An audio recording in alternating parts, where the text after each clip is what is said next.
When Children Make History, a tale of 1857, written by Nandini Nair, narrated by Sheetal Iyer.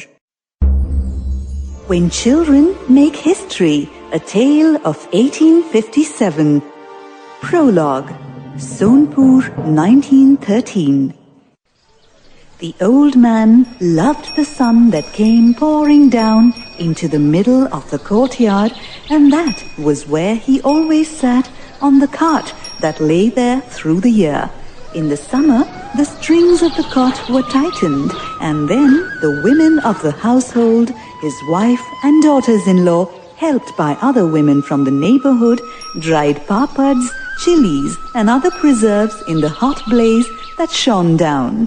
In those days of heat and dust, when it seemed as if each hot day was followed by a hotter one, so that the entire summer seemed like a string of steadily increasing beads of heat, he chose the coolest room in the house and stayed there. But now, when the sun hung like a fuzzy yellow-orange disk, its feeble warmth eagerly sought by people, the old man was invariably in his seat on the cart.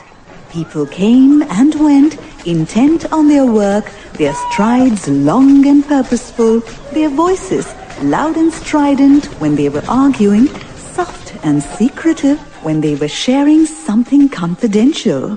Like his oldest son said, in the atmosphere of intrigue and uncertainty, you could not trust anyone. He always threw dark looks at the old man, his father. When he said this, the old man saw these looks, and his ears heard the subtle murmurs that ran from mouths to ears. But he paid them no heed and concentrated instead on getting as much of the sun as he could into the old marrow of his tired bones. The whispers continued, and often they burst out of the confines of good behavior, and then they reached his ears. His sons had often told him to his face what they thought of him. "A coward," his oldest son had spat. "That is what you are." And though his wife had tried to shush him, his son had gone on. "Everyone else is fighting, doing things to get the English out of the country, the young, the old, but he..." And he had pointed a shaking finger at his father. "All he can do is sit there on his cart." The old man listened to these words, nodding, because of course every single word his son said was true.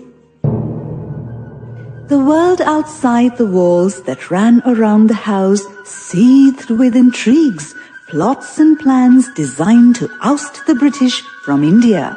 Everyone, it seemed, had some role to play in this fight. Everyone, that is, except the old man. He did not dare join in. That had been the principle that had governed his life for many years now, this fear of consequences that kept him chained to the steadiness and safety of a job, a career that had been unremarkable and unexciting. He had kept it that way, deliberately turning away from all the opportunities when they had raised their heads at him, inviting him to join in the fight against the British, the fight that had started sometime in his own childhood and was still on. The old man was never tempted to join in, and it was not fear of the British that had done this to him, crippling his faculties. He did not fear the British. All his fears were centered on actions and their consequences. He had seen once, long ago in his childhood, how actions, whether plotted out in great detail or else thoughtlessly taken, could have far-reaching and unforeseen consequences. And it was the questing, bony fingers of consequence that he feared.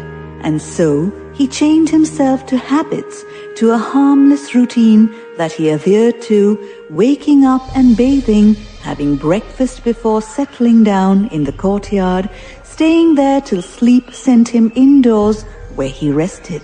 The rest ended sometime late in the afternoon, and then there were the distractions of evening routines to keep him busy. But his mind was Sample complete. Ready to continue?